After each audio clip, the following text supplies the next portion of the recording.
Good afternoon, good morning to everybody, wherever you are. My name is Robert Lesar, and I will show you, or I will present you this webinar about Cisco SD Access.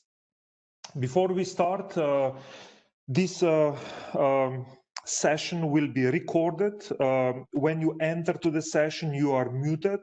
So if you have any question related to this session or the topic, please paste the question in the Q&A section of this webinar. Okay, I'm coming from a company NIL. Company was founded back in this year, so 1989, and company is Cisco Gold certified partner from 1995. We have a headquarter in Slovenia, but we have offices and representatives in other parts of Europe, as well in Africa, Middle East, North America. So we specialize in advanced data center, networking, cloud, cybersecurity, collaboration technologies. NIL is part of Concha Group from last year. So at this point, I welcome to all Concha customers. Thank you for coming to this webinar. I hope you will enjoy it. So in relation to this SD Access, NIL is offering consulting services as well as other solutions related to skill enablement. So we can prepare training so for your team or customers or partners. We also are carrying some mentored installed. If you are interested in that, let us know.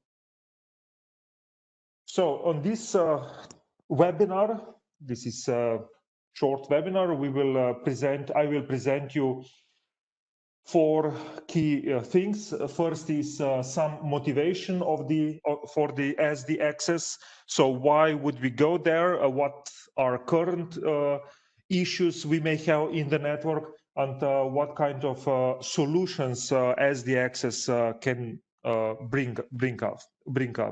So we will talk about motivation, some key concepts where I will really go to high-level key concepts so that you understand what technologies are included in the SD Access. And at the end, I will, well, not at the end, but next thing, I will demonstrate you in a very short demo how SD Access can be used in the practice to simply enable one policy. And the last topic here is about roadmap, licensing, and resources, so where you can get more information about SD Access. So related to the motivation, we will look first in some traditional network challenges that we may have. So I divided these challenges in some categories, like we have network deployment challenges. So how you are deploying your network. We already talked about some automation last time on the webinar about DNA Center. So SD Access is also heavily using this product. So that's why I will be mentioning DNA Center a lot through this webinar. So with the deployment, we have some challenges with network security as well, because we need to take care of segmentation and keep this segmentation from the end to the end. Then wired and wireless networks are normally running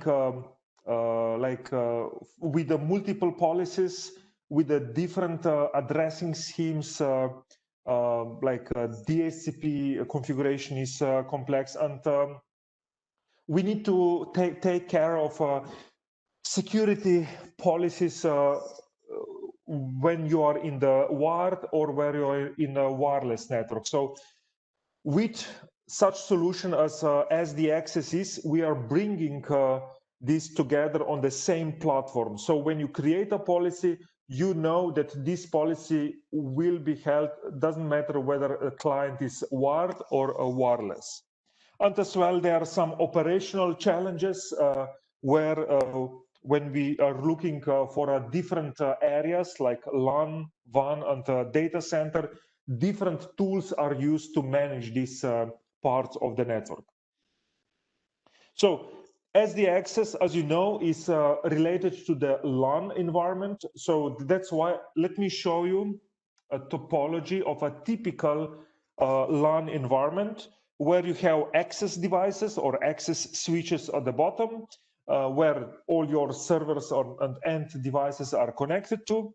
And from the access to the aggregation layer switches, normally we have a level 2 connectivity. So we need to deal all about this VLANs, about trunking, about spanning tree protocols, and so on, and as well some security, let's say, policies are done with different layer 2 solutions. When we get from the aggregation above, we need to talk about layer 3 topologies, where we are entering different layer 3 policies in that. And this is today a burden, because even if we talk about security or quality of service to the network, we need to have different applications or different features to address this in the level 2 or in the level 3 part of the network.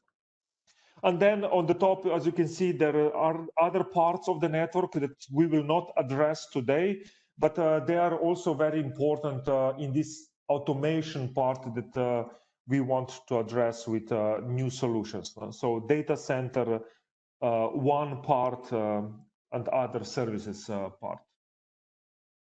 Okay, all these topology challenges are shown here. So when we have level 2, level 3 parts of the network, so we need to make sure that STP, so spanning tree protocol, is tuned correctly. First hop redundancy protocols are done correctly. Then we go, of course, spanning tree has its own complexity, limitations. Then we go to the QoS policies that needs to be different for the level 2 as well for the level 3, as well on the security part, where we normally need to address, let's say, some access lease on the MAC address level. And then when we move to the level 3 part of the network, we have this in the IP access list. So these are a couple of topology challenges, and as you know, you may already seen this picture before, at least this part on the left, where Cisco is showing in such a, let's say, simple diagram what is their thinking on how to manage or how to operate networks in today's environment. And so we have some intent, business intent, where we say what needs to be done, goes to the network devices. Network devices are configured. In our case, these are switches, routers, wireless LAN controllers. And then these devices are providing some content back to the DNA center, where this content is shown and analyzed through the analytics part of the DNA center. Now, from this part, as you can see, you can address LAN portion of the network. So this, we will have a solution called SD access. We can address one portion of the network for this solution, which is not, let's say, covered in this webinar, is SD1. And when we talk about data center has its own, let's say, controllers that is addressing data center implementation. Okay, so now you know where to position SD access. So this is a LAN part of the network, and now I will show you what SD access is bringing into the table. So what are the benefits of the SD access? So first, when our SD access network works, as I explained you before, this is in the LAN part of the network. We need to make sure that devices are configured automatically. Normally, it is done through the DNA Center. So we have this automation part done. Then any kind of policies that may arise here. So, for example, IoT devices should not communicate it with enterprise, with let's say employee devices, or servers should not directly communicate with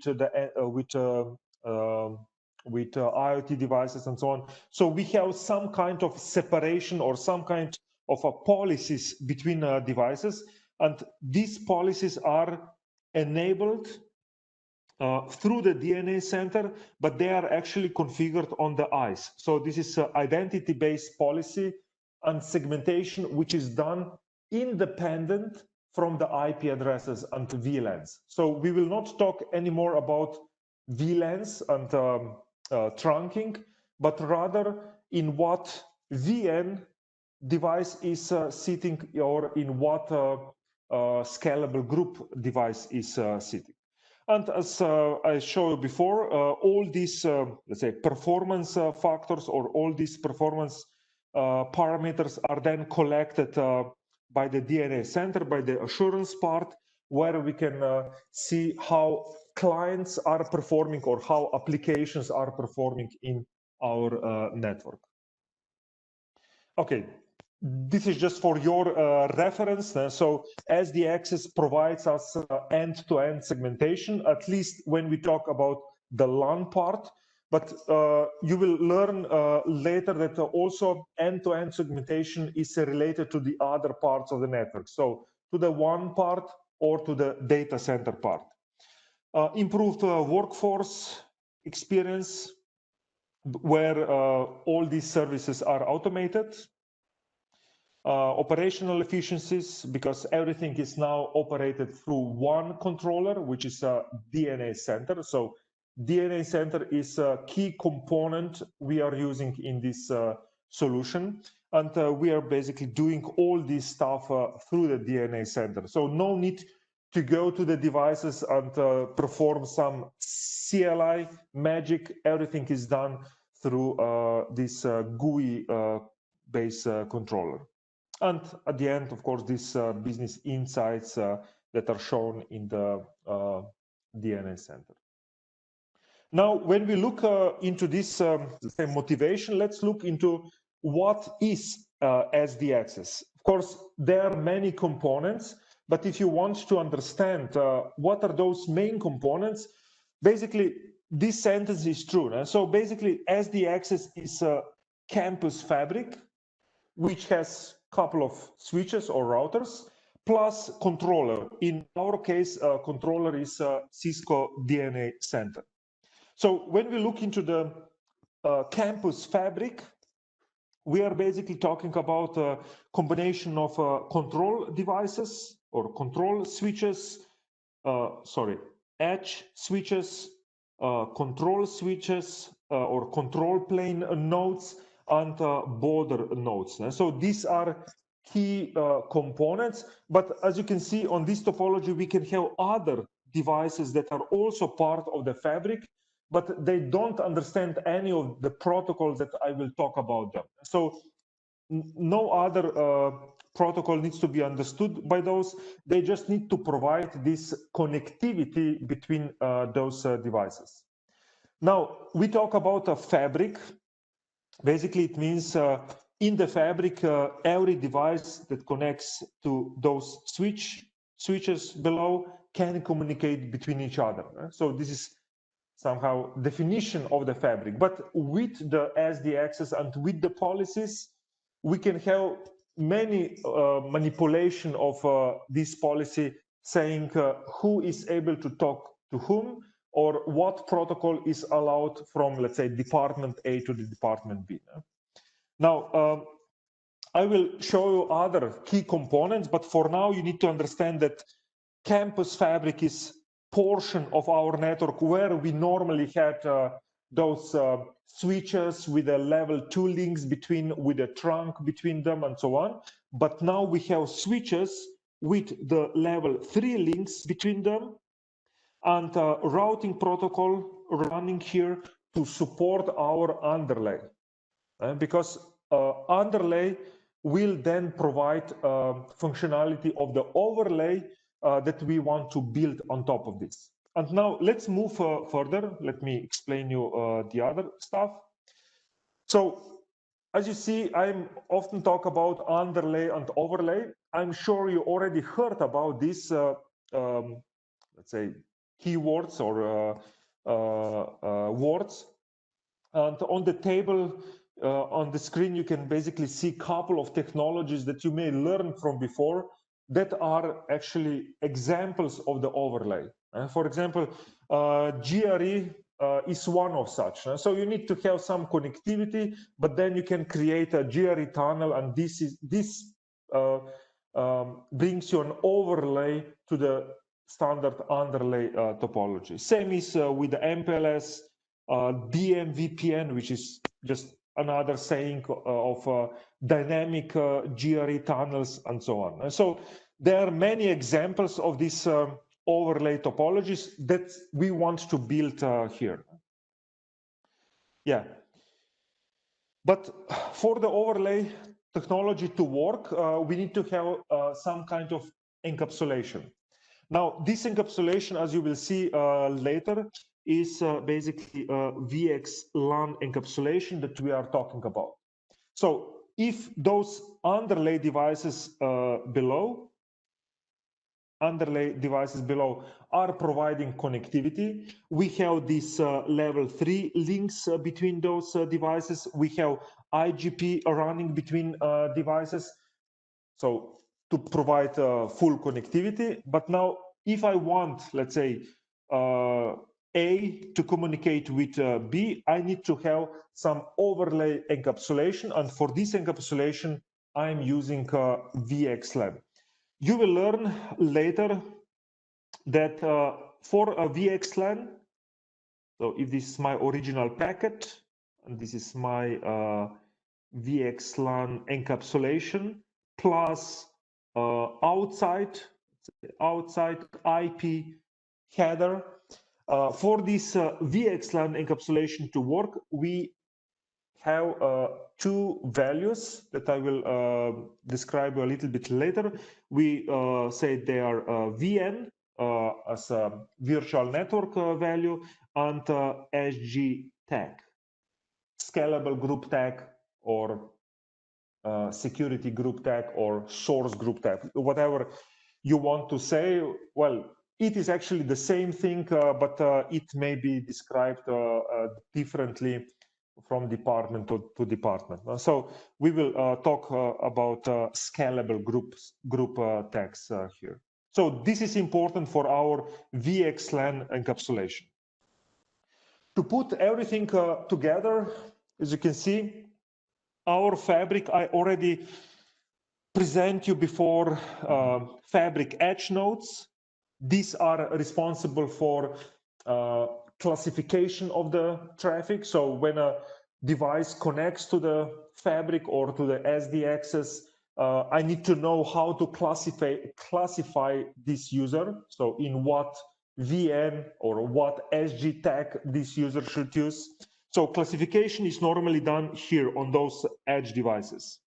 Control node device is basically a Lisp server that is providing a mapping between those endpoint IP addresses, or we call them end IDs, because it is not always IP address. It can be a MAC address as well as RLOC address, which is a loopback address of those edge devices. And so I need to know, in order to reach, let's say, B, I need to know into what rlock, this B should be encapsulated. And remember from before, outside IP address needs to have some kind of source and destination IP address with it. And so that's why control plane node is basically a Lisp server that is providing this mapping. Then the other thing is border nodes. As you can see, we have two of those here. These are responsible for connecting my SD access to other SD access environments or sites, or to other non-SD access sites. So with other words, this means that border node is responsible for redistribution of the BGP routing into the Lisp routing inside. Or if you have other, let's say, OSPF routing outside to the Lisp routing inside. So this is very high level definition of the border router. Okay, with this in place, I already explained you before, we need a controller where we combine all this stuff together, where we configure everything. And this controller, which is a DNA Center, communicates with the ICE, because really ICE, Identity Service Engine from Cisco, is a central point of all the policies all the PX grid policies that exist in this network. And every time a new user connects to the edge device, this edge device or switch will contact to the ICE. So the ICE tells him into what VN or into what SG tag this user belongs to. So these are main components. Of course, when we want to enable SD access for the wireless, we add a wireless controller into, because wireless and wireless LAN controller then communicates to the access points here and make them part of this fabric domain. So these are main components. Remember, edge nodes, control plane nodes, border nodes. So these are the main. And those devices in the middle, as I told you before, they just need to make sure that they understand our routing. So running ISIS or OSPF internally. And they need support NTU high enough to not have any kind of fragmentation inside our network. So this VXLAN brings 50 additional bytes to the encapsulation. So have this in mind that these devices here internally, they need to support jumbo frames. So everything what is above 1500 bytes. Okay, I already explained this before. If this is now my fabric environment where I'm running SD access, I do some kind of segmentation of this. And this segmentation is so-called macro and micro segmentation. And VN, or a virtual network, provides me a macro segmentation, meaning, okay, now I'm putting some devices in the VN1, which is for the campus, VN2, which is for the IoT devices, and VN3 for the guests. By definition, these should not communicate between each other inside the fabric. So the only way, let's say, a campus device communicates to the IoT device is by going out from the fabric and then being somehow manipulated or policed outside the network, whether it is with the access list, whether it is with the firewalls, and only then such packet can be rerouted back to the IoT VM. So no communication can happen inside the fabric itself. And so that's why we call this virtual networks. And we normally put, let's say, users in a completely different VM if we really don't want them to communicate with any other users internally. For example, IoT devices is one of the examples of those, because we don't want those devices that are, let's say, communicating with building systems like heating, ventilation, lighting system. We don't want this to be anyhow interrupted with the let's say campus environment, or even not with a guest environment. And so we want to keep even guests in a different VM. So if we take some analogy from before, we will have a completely different VLAN for the guests. Okay. Micro-segmentation is done with the scalable groups. So to put this once again together, scalable group is basically same as a security group on the ICE. So if you look into the ICE, which is coming from the security business unit, they are saying security group tag. But when you look to the DNA center, when they want to control different parts of the network, not only security from the security portfolio, but also networking and other portfolio, they are calling this scalable group tag.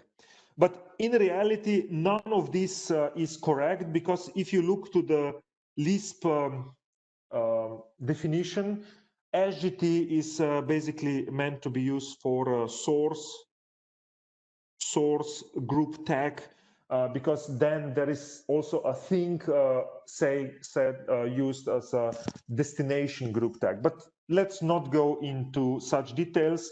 Let's just say, okay, now we are using these scalable groups for micro segmentation. What does it mean? If I have inside my VN a couple of scalable groups, let's say A, B, and C, I have in my PX grid on the ICE, I have this, let's say, table that says if, let's say, if a source is A and if a destination is A, they can communicate between each other. If a source is A and destination B, they communicate. And so this is a scalable group tag on a micro segmentation level, where you can have communication with everybody inside the same VM.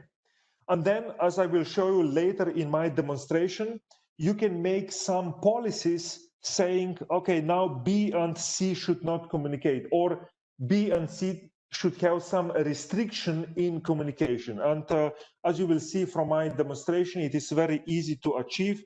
So you get to this table, you click to the portion of the table you want to manipulate, and you add a policy on it. So it will not matter whether this user is connected via wired or a wireless, whether it is connected in a building A or a building B, or in any other floor via a wireless. This user will always have the same policy attached to him, because this policy is described with a scalable group tags. So as I explained you before, SD access brings us completely IP agnostic or VLAN agnostic security policies by implementing these two features. So VN and scalable group tags. So it doesn't matter what kind of IP address you have, it just matters what VN and scalable group tag you are holding. So to bring this together, so all these components together, what we learned is that we have a Lisp. This is a locator ID separation protocol, which is used as a control protocol. So this protocol will tell to the endpoints or end devices how to reach, let's say, another user in the network. And so it will make a mapping between end IDs and RLOC addresses. Then we have VXLAN, which is used for the data plane, meaning how traffic will pass through the network. So what is our overlay? And this is encapsulation we are using. In this encapsulation, VN and SGT are used. And then as the last part is this Cisco TrustSec environment, where all these policies are done on the ICE. Of course, not directly configuring ICE, but basically configuring DNA Center, where DNA Center communicates with the ICE. And then on the ICE, you have all the policies for your environment available. So now when a new user comes to the switch, this switch will ask to the ICE into what group this user belongs. ICE will provide a AAA service, so we'll provide authentication. We'll provide authorization by saying, okay, this user should belong to this VN, to this SG tag. And then my switch is able to classify this traffic.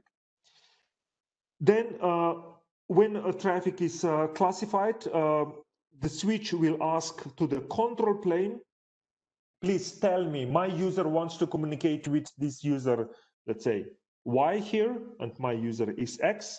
Please let me know where I can reach the user Y.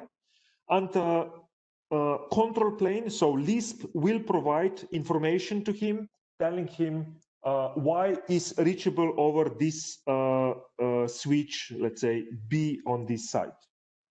And this is the way how VXLAN is able to now cross across the network. So we have propagation of such packets. And then on the egress switch, the policy will be enforced. So now this egress switch will check whether this user X belonging to the, let's say, specific group is able to communicate with the user Y. And the enforcement will be done on this point.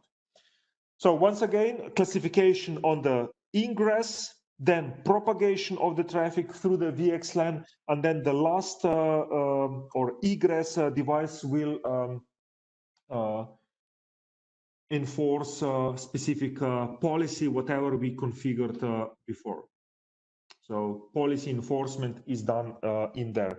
You may say, well, it is a waste of the bandwidth. Yeah, it may be true, but the reason for this is that not all the switches that we have here will have the full pxgrid table downloaded to them. So the switch will only download the part of the table that belongs only to those users that connected to this switch. I hope this is not too complicated, but it is how it works. And so we have these three components: Lisp as the control plane, VXLAN, and policy plane is done through the Cisco TrustSec. And yeah, I think we already saw this before, so let's just move further. So we have underlay, where we need to provide connectivity, and then DNA Center as a controller will basically configure this and will tell the policy, and we will be able to connect like desirable user to the desirable user in the fabric. Short demo I will present here. So let me show you quickly how, when you have your DNA Center set, when you have your SD access environment all set, and now you have some kind of macro segmentation done, and you want to make sure that you will now manipulate micro segmentation. So I will walk you through how group-based access control can be done, and then how to create a policy and verify this. So very short demo I will show you here. So inside the DNA Center, you go to the policy. We need to make sure that migration with the ICE is done. So ICE and DNA Center are communicating. So all SG tags found on the ICE can be now found on the DNA Center. Then we go to the group-based access control policies, and you will find such table that is shown here.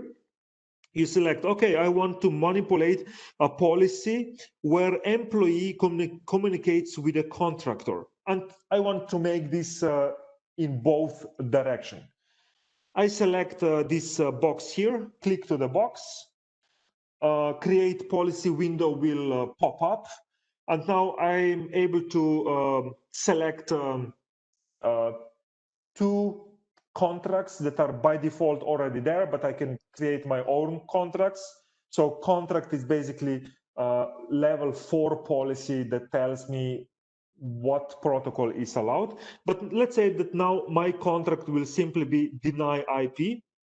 So I will just select that one, save it, and that's it. So from now on, when employee wants to communicate with a contractor, he's not able to do that because we created this policy. Of course, in this process, as you saw, it is very short process. Just select the box, select a policy, bam, you are done. You need to click to this deploy button so that policy will be deployed to the switches themselves. Okay, and the last topic is on roadmaps, licensing and resources. This picture shows a couple of previous versions of the SD access, and as you can see, this is more for your reference than for me to explain all this stuff. You see that Cisco is really building this product and this service. So with every new SD access version, you have more and more support for the switches and other devices. I'm pretty much sure you're all very familiar with the new licensing. So before we had this 3-tier packaging with a LAN-based, IP-based IP services, but now we basically have 2-tier licensing where we have essential licensing and advantage licensing. And if you want your devices, router switches, to be controlled by the DNA Center, then you need to add this DNA Essential and DNA Advantage license. Network licenses are permanent. They are coming with the box itself, but those DNA licenses are subscription-based, so 3, 5, 7 years subscription to the license. Basically, if you want to run SD access on your devices, you will need actually full license. You will need this network advantage and DNA advantage license. If you want to learn more about what device is compatible with SD access solution, there are 2 links. I will paste these 2 links later in the Q&A session so that you don't need to remember this. But basically, the first one is compatibility information, where you will find some compatibility metrics tool. You can even download this Excel spreadsheet where you will find the devices, what version is recommended for the devices to support SD access. Or you can play with this compatibility metrics here. I will show in the next couple of slides. So what we have as the access 3.1.3x and what hardware and software is supported. And you will see feature on the left. So if we talk about management, so this is a DNA Center, and the recommended one is this 1.3.3.6 version. And then you can look to the identity. So ICE, the recommended one is version 1.6 with a patch 7, and so on. And when you scroll down, also for other devices, like for a Fabric Edge or the control plane node or for the border node, you will find the recommended switch software version. And yeah, for example, 9400 switches, 9500 switches. So what is the recommended hardware, as well what is the recommended software for this switch to run. Okay, some more resources you can find on cisco.com. They're pretty much self-explanatory. So SDA resources, there is also community. So I will not go through this. Very good let's say, documentation you will find on this solution. You may look into this CVD, so Cisco validated designs, where you will find a PDF, quite a long PDF, where a solution is described, all the components, and what is the best way to create this solution. There is a lab you can run in the dCloud. This is more related to the DNA Center, but I still included this in the presentation. And then there are a couple of Cisco Live lectures, quite a lot of them. But if you will go through any of those, please make sure you have a learning map from the Cisco Live. You know, Cisco Live is a platform where you can basically look for the sessions back because they are recorded, and you can look into those sessions. At least start with the first one when you will see some details, and every of these session takes, let's say, around 1.5 hours to 2 hours to listen. There's also a good way you can download this session and listen them offline if needed. Okay, with this we end my presentation, and let's look to your questions. I will quickly open my Q&A window, and pretty much I'm sure there are some questions here.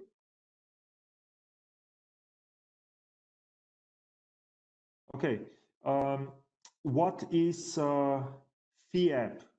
Okay, yeah, I didn't talk about this. FIAP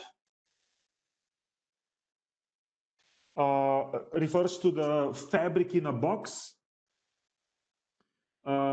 This is basically switch, Catalyst 9K switch, where you have all functionality available. So you can have switch with a control plane node, with a border node, with the edge node.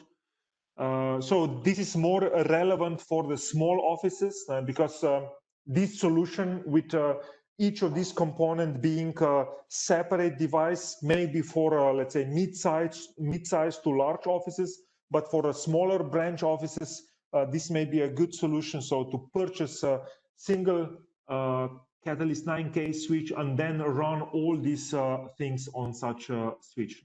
You may also have such switch with embedded WLC software running. So you have actually everything in one box. Another one, what are extended nodes in the fabric?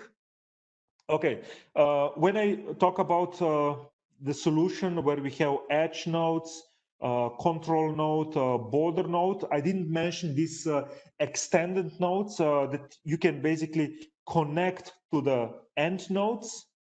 And these extended nodes are providing you a higher port density on the location. So with the extended nodes, these are basically switches that they not directly perform edge node functionality, but they provide you more port density on the location. So this may be also some of them. Okay, let's look a couple of more. Okay, another question is about a mixing environment with the SDA sites and non-SDA sites. Yes, we can do that. Such solutions are addressed with a common name, brownfield, where you have existing environment and you want to move step by step from the non-SD access to the SD access. You can have even the solution where part of your network is the SD access enabled, but the other is not. And they can work together, even if we talk about wireless or wireless partner. So they may exist together. Basically, we had a couple of examples where customers were building a completely new site, and they say, okay, we will go completely to the SD access to this site.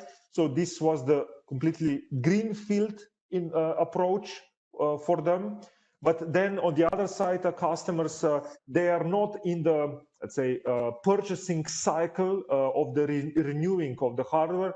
They say, okay, let's just go step by step. So first thing is controller. So bring DNA Center up, and then slowly transition edge devices to the SD access enabled.